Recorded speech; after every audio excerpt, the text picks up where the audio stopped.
Hello everyone, and welcome to another episode of RPGs with Paddy. I'm Paddy. Today we're going to be looking at Plant Y Daear, the third scenario in the collection Sacraments of Evil. So again, this is another Cthulhu by Gaslight scenario. The title of this scenario is a Welsh phrase, so I'm probably mispronouncing it, as I will several of the place names that come up here as well. Just up the road from Plant Y Daear, go get a Quindrobble, Plant Y Daear, go. In this scenario, the investigators will travel from London to the Welsh countryside to investigate a potentially suspicious death. That's about all I can say for now, but I think this is a very good scenario. A few small changes can make it a little bit better in my opinion, but overall you can run it as it is. There's a slight content warning which I'll give after the spoiler warning, but it's not too bad, unlike the next scenario, Sacraments of Evil, which is pretty dark. So, keepers, just make sure that it is suitable for your group. So here's your spoiler warning anyway. If you're a player, you should probably stop watching now. But if you're a keeper, or you're thinking about maybe buying the Sacraments of Evil book, but you need a bit of information first, let's get into it.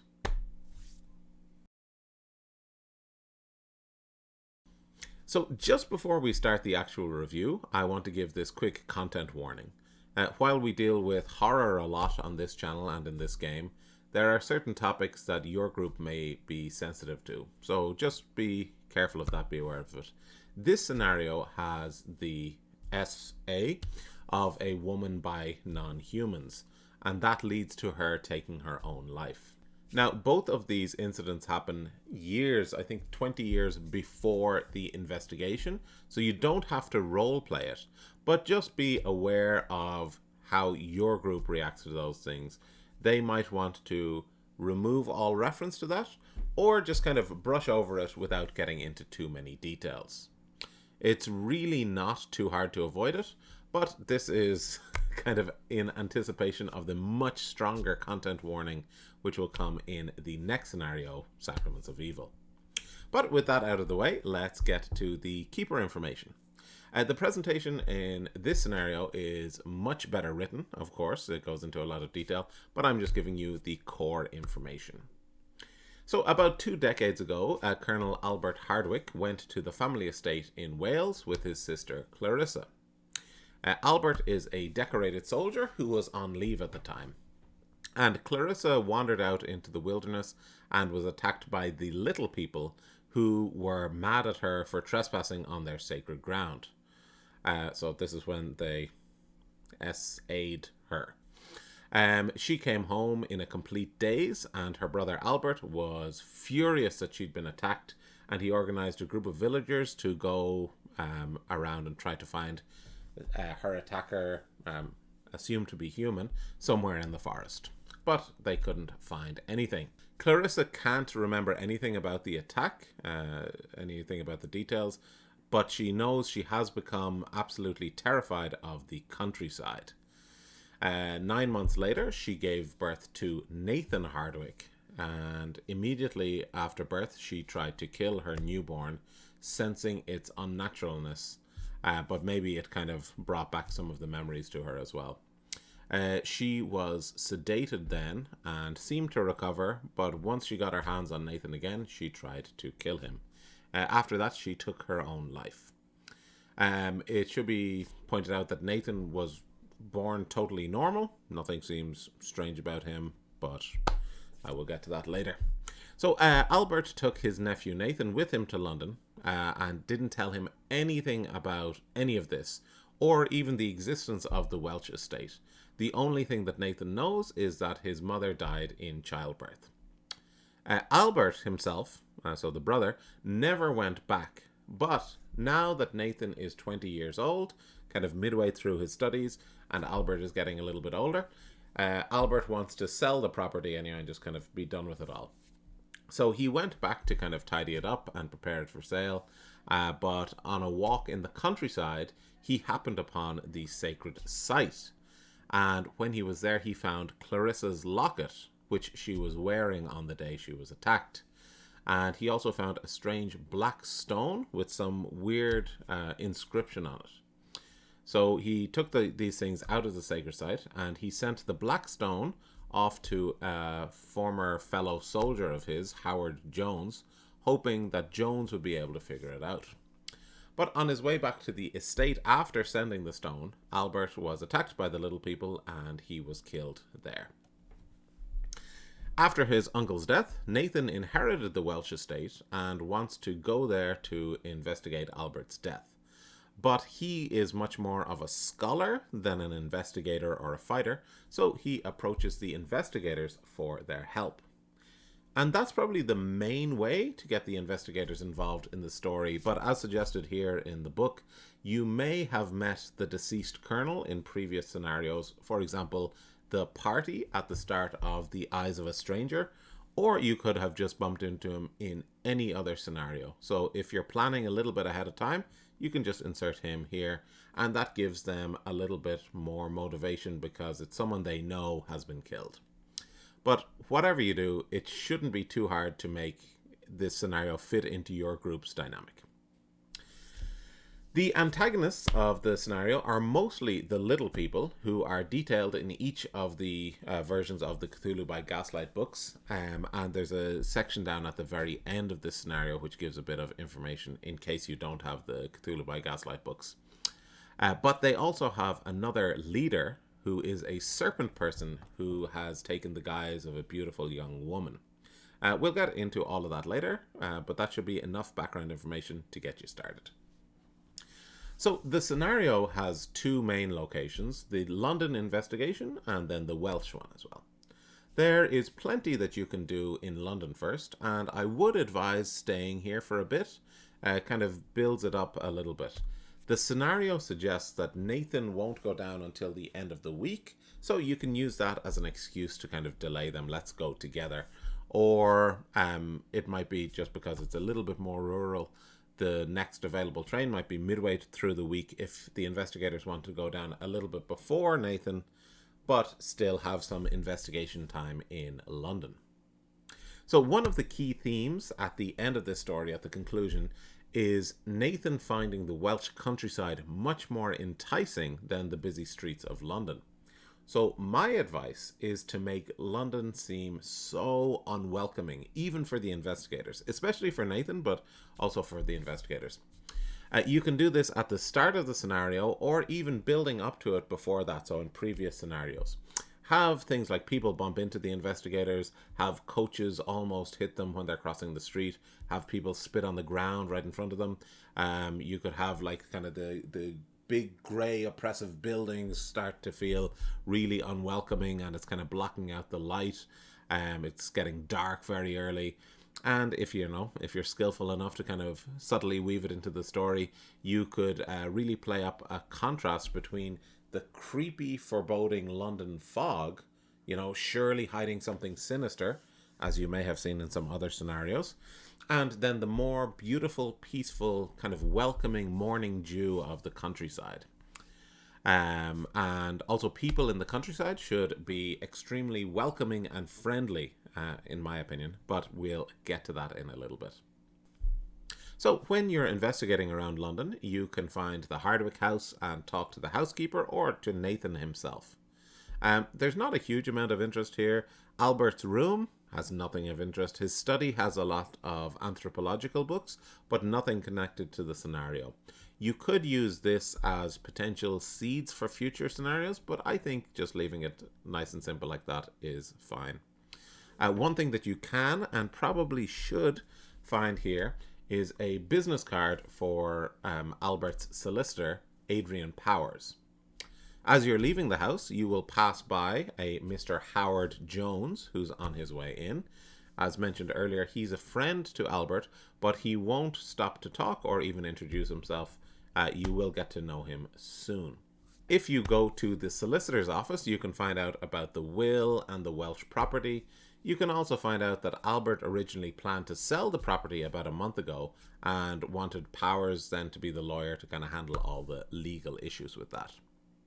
If you go to Somerset House, which is an important hall of public records, And if you're running a Gaslight scenario, I'm sure you've used it before, even though it's not explicitly mentioned in a lot of the scenarios. But if you go there, you'll find out about the Hardwick family history. There's nothing really important here, but if you don't already know, you can find out where Albert served in the military and some of his distinctions as well. So sometime later, the investigators will receive a handwritten letter from Howard Jones, who they probably bumped into going into the Hardwick house. He has learnt that they are investigating the death of Albert, his friend, and wants to discuss the matter. If they go to his house there in London, he'll welcome them in, but really he is sussing them out. As I said, he's an old friend and former brother-in-arms of Albert, and Jones himself has travelled a lot and has picked up a little bit of information about the mythos, but he completely despises it and anything unnatural. So as such, he has always held Nathan in low esteem. It seems like somehow subconsciously sensing that he has some kind of unnatural taint. But Nathan presents as a very normal person here. There's no hint of the unnatural from him. But you can always, if you don't want to give that big hint away so soon, you can kind of play this off as Jones, the kind of the tough army guy, doesn't like the nerdy bookworm that Nathan is. So that's a reasonable excuse for that. Jones, anyway, wants to find out if the investigators are genuinely trying to solve the mystery, or if maybe they are into the occult or the mythos somehow, or possibly they might even be trying to cover up the murder of Albert by his son Nathan for inheritance purposes. So Jones's involvement later in the scenario will change based on this interaction, but he's quite suspicious. So unless the investigators are quite open and friendly with him and helpful, he will probably not be on their side too much. The important thing that Jones can tell them is that he received a note from Albert talking about finding a strange black stone, which was also sent, and Albert hopes that Jones can figure it out. Albert says in the letter that he can't give any more information, but wants to meet up with Jones soon, but of course he's dead. Jones now presents the stone, and you can see the strange carvings on it.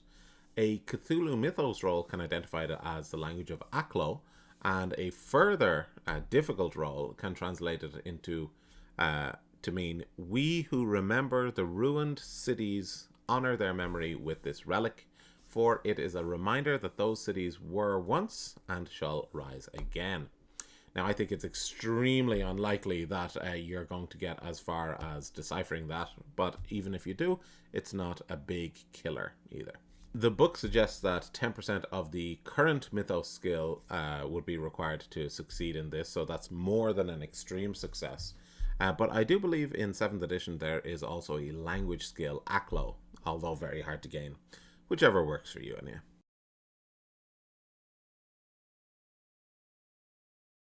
Jones thinks that the stone has something to do with Albert's murder, but he doesn't know what. Pretty vague information on the Black Stone can be found in a variety of mythos tomes, most notably Unaussprechlichen Kulten, but if you find this or if you don't find this, it's not going to give you a huge amount of information. So that's all there is really to do in London. Now it's on to Wales. So a lot of things are up in the air here. Did the investigators go there ahead of Nathan, or are they waiting to go with him? I think it can work either way. It's up to your party, of course, whatever they want to do, but maybe the best thing to do would be for the investigators to go down by themselves first and experience everything alone, and then have Nathan join them a little bit later. But it's all fine. The train will take them through several towns, gradually becoming more and more rural, finally ending after about 6 hours in Abershonan. Sorry about that. From there, you will have to take a coach to get to Partridgeoe, which is the nearest town to, or the nearest village, to the Hardwick estate. So you should definitely get a sense of everything becoming more and more rural as you head out further into the countryside. If you're following my advice, describe the increase in color, beauty, the sense of relaxation, the fresh air, and the general kind of lifting of gloominess. So Partridgeoe is a small village of just 400 people, And personally, I advise that when you get there, everyone is very, very friendly to you. This is really to juxtapose the grim, unfriendly nature of London with the friendly, warming nature of the people in the countryside. The owner of the local pub, the Black Mountains Rest, is a guy called Jenkins. He and the other locals can provide very little information about Albert's murder, mostly advising the investigators to go speak to the local constable. The constable's name is Mayrick, and he lives just down the lane. The scenario details here how you can find a lot of the information pretty much straight away at this point, but I think it's better to drag things out a little bit more. So I'm going to suggest this plan, which makes the locals more friendly and likable and give the investigators some exploring time before meeting the constable and the doctor and finding out about what went on and the rumours of the little people. Of course, if you want to cut to the chase, you can just get on with it now, but I think it will frame the ending a little bit better, even if it takes a little bit longer. So there's a few things here that I think would just be worth delaying a little bit. So you can notice that the owner, Jenkins, is either afraid of or kind of dislikes Nathan if he finds out who he is. I would say keep that information hidden for now, just really focus on creating that sense of welcoming. There's also another man in the pub, Evans, who can give information about the history of the Hardwicks and also talk about rumours and folklore about the little people. To help slow this down, you could have it so that the constable is away on holiday and will be back in a few days' time. Then the investigators are encouraged to stick around and enjoy the general festivities of the place, have some music playing in the bar, some live music, have some of the locals regale the investigators with their stories, some impressive stories, maybe about a bumper harvest or about a large stone that one of them lifted, and you can use this a little bit later.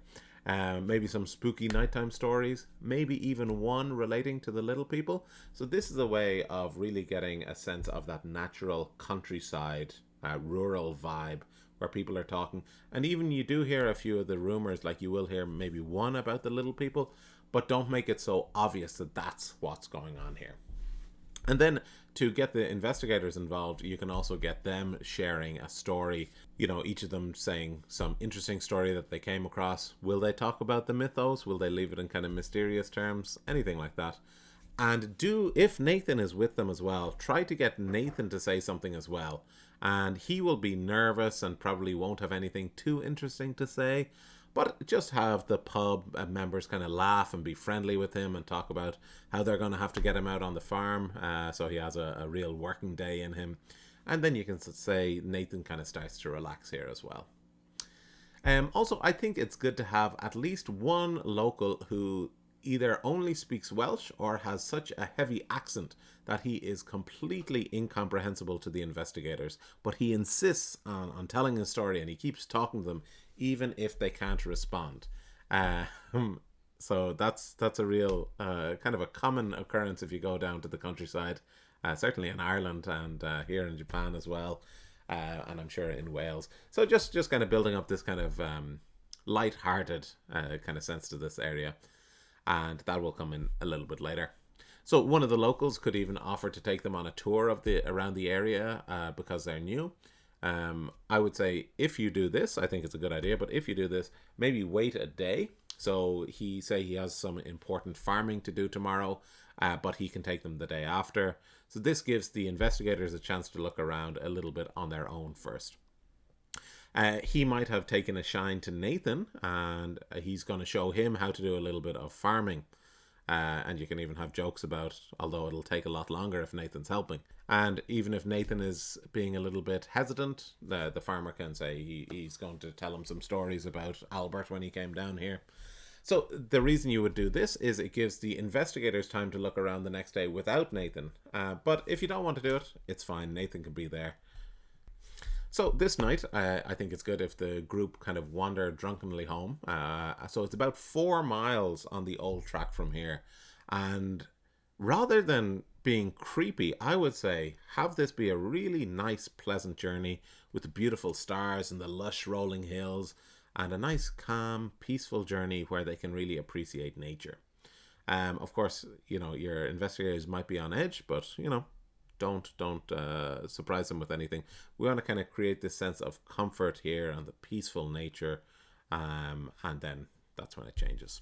So it's the middle of the night by the time they reach the Hardwick estate, certainly in my version of things. And although it is described in this scenario as a scary, foreboding kind of thing, I would say give it the look of something that has fallen into a bit of disuse, but is instantly recognizable as welcoming and cozy. The investigators, and particularly Nathan, feel right at home here. You can even underscore how this is such a nice change of pace for the investigators after their most recent explorations into the mythos and the tension and the stress of living in London. And if you want to, you could even reward them with a bit of a sanity boost at this stage. Do that if they're relaxing, but if they're on edge all the time, then, I wouldn't reward them with anything then. So there is a map and a guide to the estate and its ground, but it's really not too important. You could definitely use it at the end of the scenario where there's the siege scene, but there's not a huge amount to be found here for now. The stable is falling apart, and you could lose 1d10 hit points if you fall, which I think would be a really terrible way to go. Although if you want to play it that way and that happens, an injured investigator recovering at the house could experience some very odd events in the house and the surrounding forests while the others are off having fun. Now, Nathan, if he's not already committed to farming with one of the locals, he'll just kind of be going through some of the different things in the house. And over the next few days as well, you'll often catch him kind of looking out the window into the countryside as he gradually becomes more and more enamored with it. After a few days, someone will notice a new engraving on the shed behind the house, and it's the same kind of writing as was on the black stone. And it appears that it was very freshly carved here. And you could even have someone checked it out the other day and they didn't see it. This can be identified again as Aklo with the Cthulhu mythos role. And it can then, another role could translate it into meaning home. And this is the little people welcoming Nathan home. For each day they are at the estate, the investigators should roll a D100. And if it's less than 1/5 of their power, then they get the feeling that they're being watched. If they feel this while they're in the house, there's no chance that they could spot who it is that's watching them. It's the little people. But if you get this feeling while you're out in the forests, out in the mountains, a hard spot hidden roll will just catch a small glimpse of something just as it disappears from view. Now, I like this idea, this feeling of being watched, but it's quite unlikely to happen more than once or twice in your game. So it's not going to add that much tension. Extreme successes are quite rare. So maybe consider making this happen a little bit more often, or possibly make it a cumulative chance where each day they have an extra 5% chance of something like that, of noticing something like that. So at some point, the investigators may decide to explore the wilderness. Hopefully they will. This could be by themselves or with a guide that they have from the pub. Or if they have no reason to go exploring, then talking to the constable and subsequently doctor, or getting more information from Evans in the pub is likely to kind of lead them out into the forest. There are also 3 abandoned farms in the valley, which the investigators may feel compelled to investigate.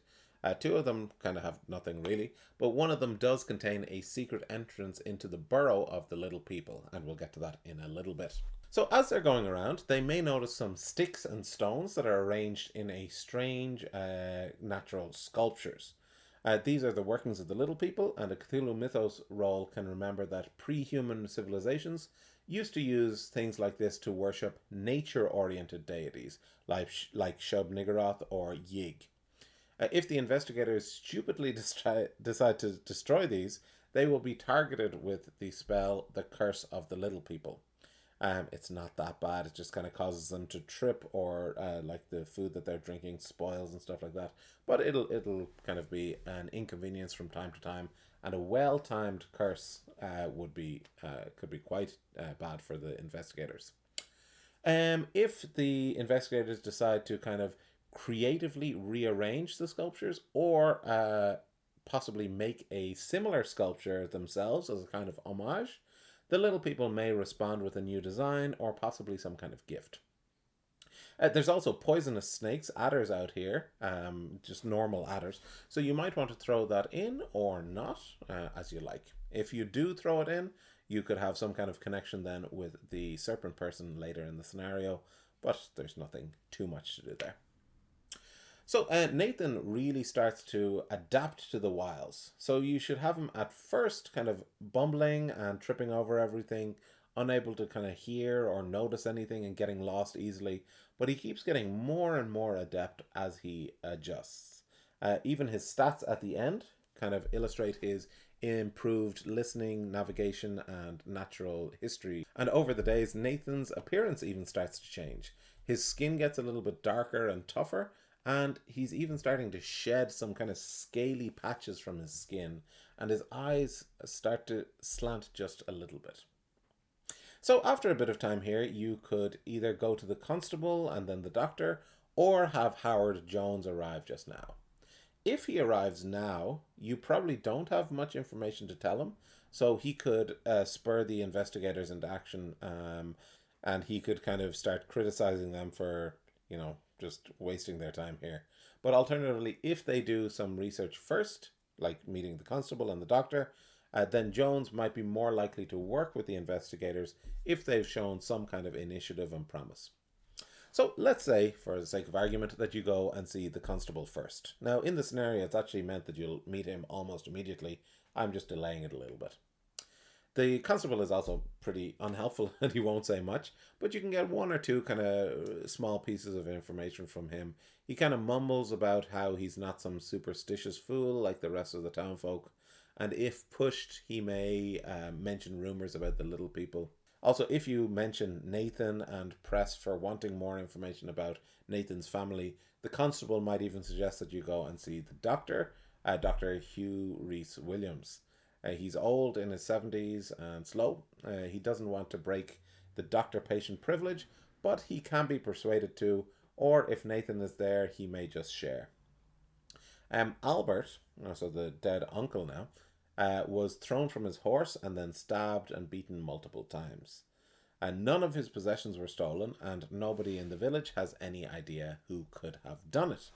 The doctor may also, under suitable conditions, give more information about Clarissa Hardwick's pregnancy and killing herself, including talking about her attack in the forest. The doctor is confused by all of this because the baby Nathan, by all accounts, was a happy, healthy baby, but maybe just the birth triggered her memory of the attack, and the doctor's reasoning is that's why maybe she got violent towards him.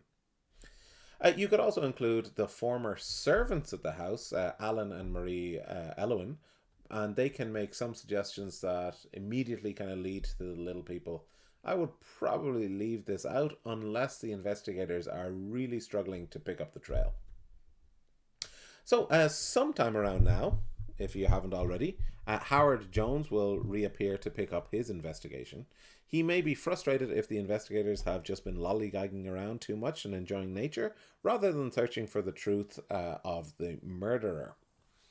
He's also likely suspicious of them, perhaps thinking they're trying to cover it up.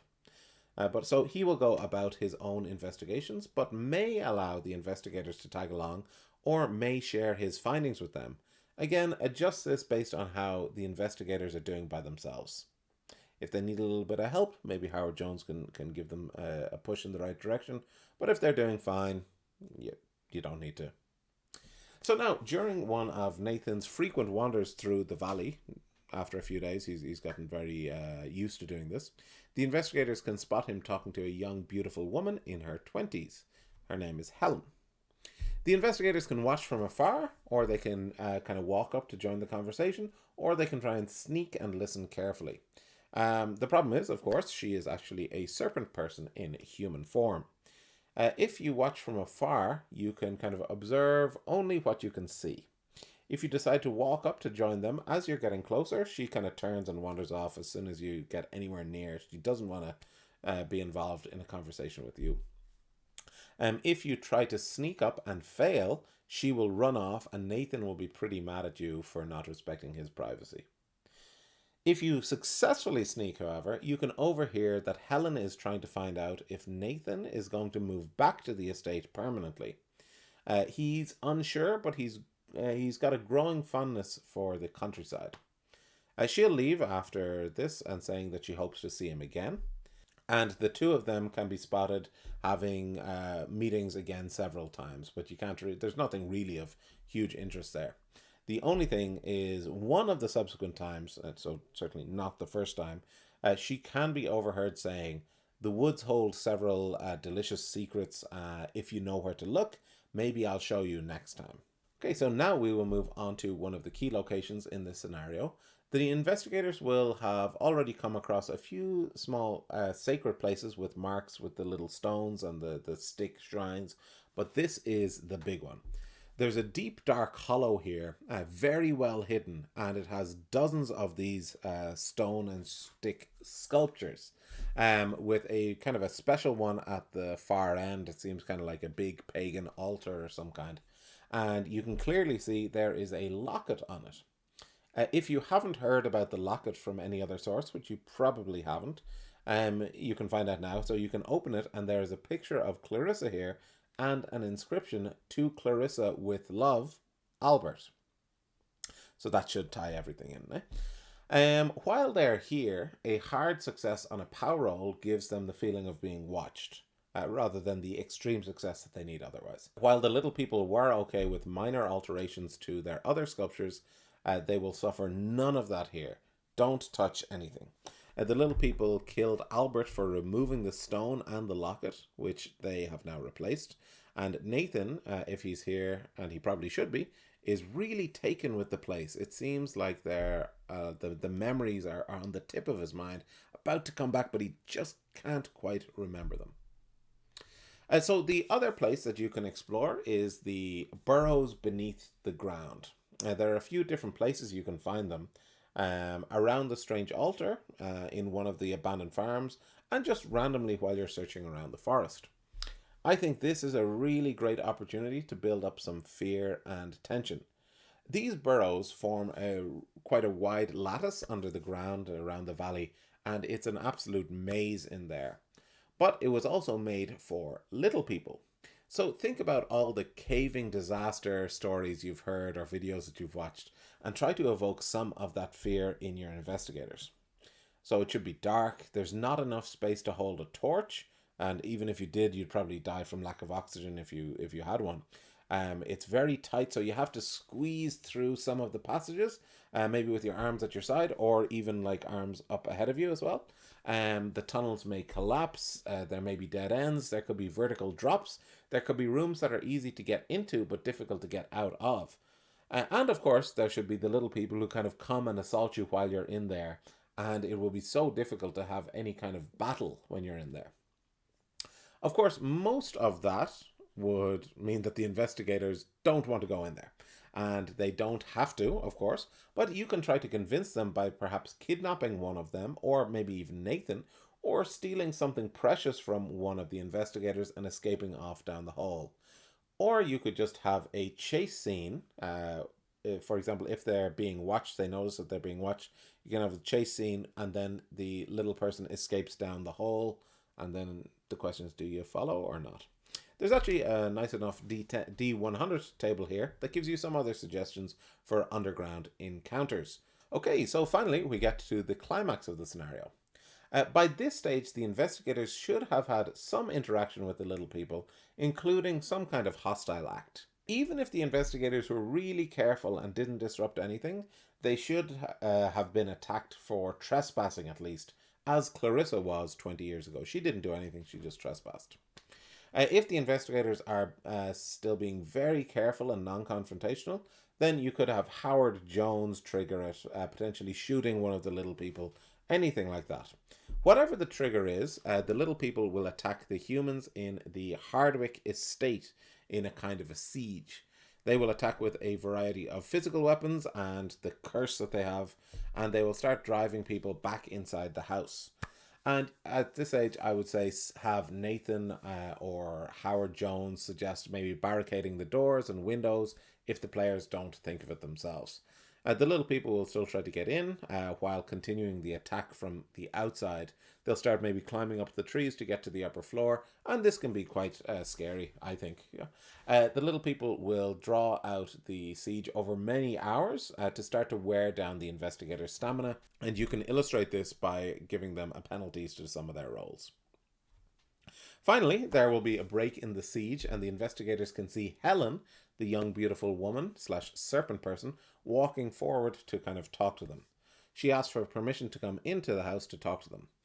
Do note that as she's a serpent person and she's using the appear human spell, if she suffers damage, she has to roll successfully or her real serpent person form will be revealed.